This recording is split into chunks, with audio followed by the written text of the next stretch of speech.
There's nothing like a trip to IKEA. Minimalistic furniture, paper rulers, infinite pencils, that awful uniform, and of course, the cafeteria. And amongst the stars of the cafeteria is the Swedish meatball. Wait, what? They're not halal. Assalamu alaikum guys, my name is Yusuf, a professional chef, and I now spend my time teaching people how to cook online. Made Halal is a series brought to Freshly Grounded where we take foods from around the world that might not necessarily be halal and we give them to you made halal.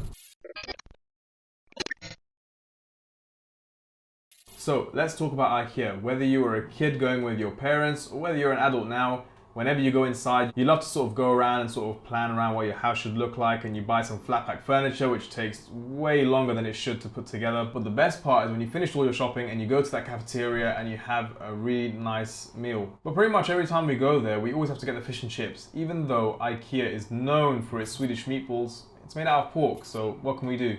Well, that's going to change today. We're bringing to you a really delicious Swedish meatball recipe made halal. Okay, so right off the bat, the first thing we're going to take care of is our potatoes. They're going to take some time to cook, so we kind of want to get them out of the way nice and quickly. I'm just going to take some British red potatoes, give them a good peel, chop them up into small, even-sized pieces, adding them into some cold, salted water. The reason why we have the water cold is so that the potato can cook nice and evenly.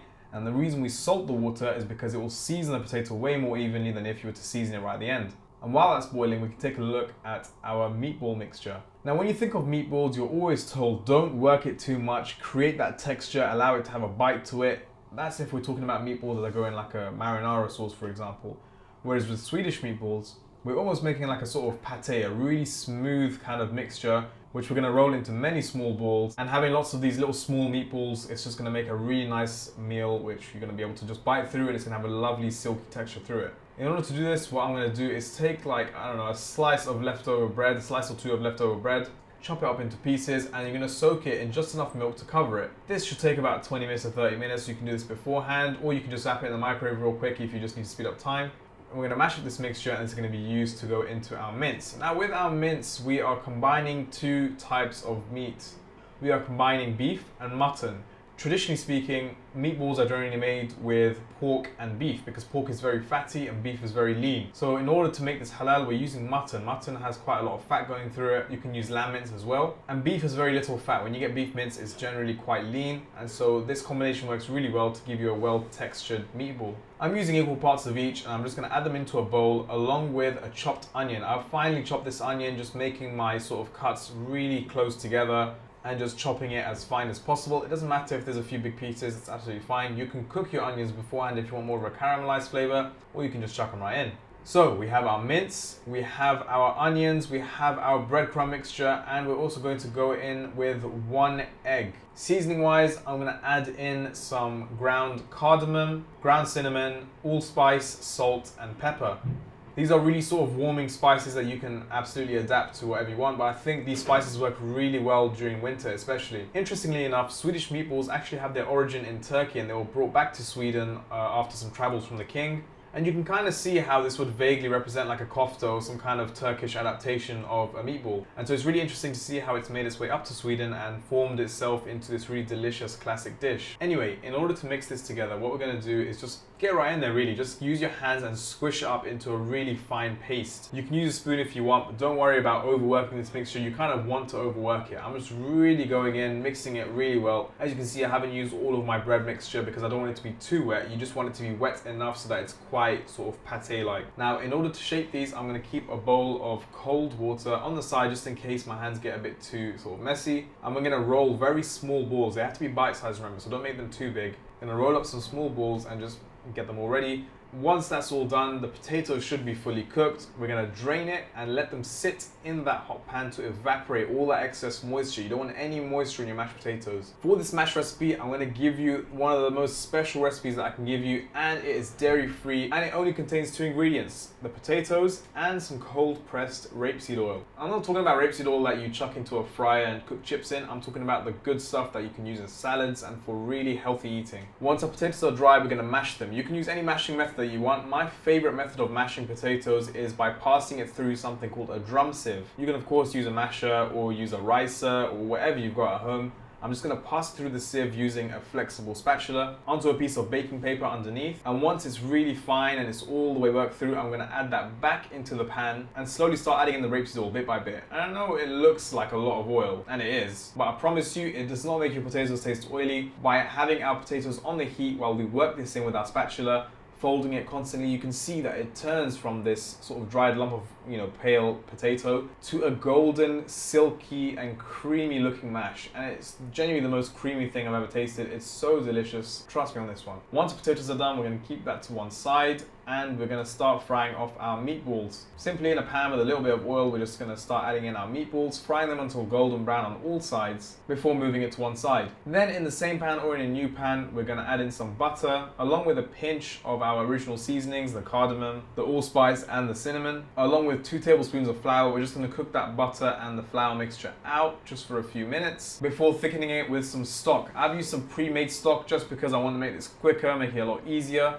You can of course make your own. Beef stock I'd say is the best because color-wise and richness-wise it's delicious. I'm using vegetable stock in this case just because it's just so easy to get in shops. You can use stock cubes and some boiling water as well. Literally anything's fine. And actually, classically, this is a sauce known as a velouté, which is a very classical French sauce. It's just simply a thickened stock. And that's exactly what we're doing. We're thickening some stock, adding in a few spices, and once we've added in our stock bit by bit, mixing it together and bringing it to a boil so that it thickens, I'm just going to add in a few tablespoons of double cream just to add a richness to that sauce.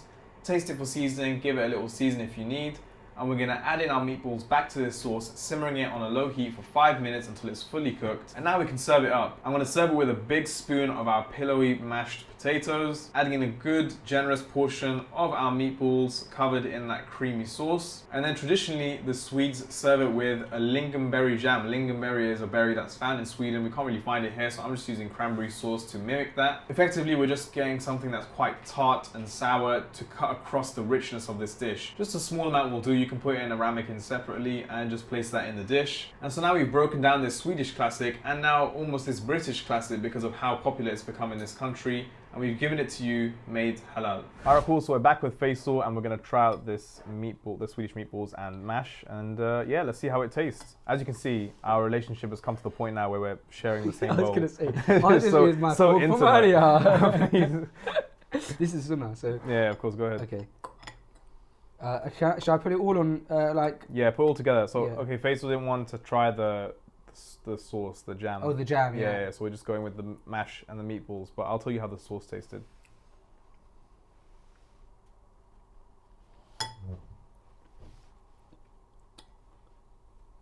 I think that's my favourite thing that you've made so far, made halal. Look at that. First of all, if we talk about the meatballs, they're very soft, which is what you're trying to achieve. Which is what we're trying to achieve, yeah, absolutely. But also the sauce is like perfect. Like it's not sweet, but it adds like a layer to it that you think, oh, without the sauce, this wouldn't work. Yeah, absolutely. Like the sauce really makes it. Yeah, the sauce is really, really nice. And then the mash is probably the best mash I've ever had. Look at that. It looked like I drowned the mash in oil. But trust me, like, use a simple, like, small amount of this rapeseed mash. It's rapeseed oil. It's about, I'd say it was like around 100 milliliters we used. And it makes it taste so creamy. It's not oily at all, which is really good. And like you were saying, the sauce is just there to be like a neutral sort of like lift to the dish. It's not meant to overpower in any way. And the meatballs, we put lots of like liquidy things in there to make it nice and soft. And that's what we want. We don't want that chewy kind of meatball. We want it to be really soft and it all kind of goes well together. The mashed potatoes taste like the best mashed potatoes ever, but it's just potato and oil. And it's more so in the way you mashed it. Yeah. And then the meatballs, again, were so simplistic. There wasn't much to it, but they're really perfect. No, yeah, absolutely. And like, even though you don't like the sauce, like I'll be honest, I tried it with the sauce, the cranberry sauce, even though it's meant to be lingonberry jam. I'm not a massive fan. I wouldn't have it with the cranberry sauce, but I get why it's part of the dish because it's so rich and creamy that the sourness of the sauce, like, it really works and it kind of like cuts through everything. So, you know, having something bitter does kind of work, even though you're not a saucy person. You're not a sauce, you're not a fan of sauce. Yeah, I'm more of a dry person, like my humour. My humour is quite dry. It was really, really tasty food. If you give this video 1,000 likes, then Faisal will make the breakfast, and I'll critique it. That's Fine. That's not gonna. Oh. No, I'll do that. I'll just, let's shake it. Oh, well. It's social distancing. Well, we're literally half a meter apart. How about 1,000 likes? Yeah. I'll make you full English. Oh, that's a challenge. 1,000 likes and Faisal will make me full English the next time I come down. It's unrealistic that we're going to get 1,000 likes, considering we get around 300. Anything is possible when you have a dream. And I dream of a full English breakfast that's cooked to me by Faisal. But then after, could you make a full English breakfast? Yeah, absolutely. We can do two and compare it. Oh, You do say that your French toast is the best, so we could do a breakfast off. 1,000 likes, we do a breakfast off. His French forget toast. the full English. We'll do His breakfast French off. toast. I'll make French toast. Am I full English? Okay. And plus, that's actually a whole breakfast, isn't it? Because it's like you have full English for mains and then the French toast for dessert. Yeah. Yeah, fine. Yeah. 1,000 likes.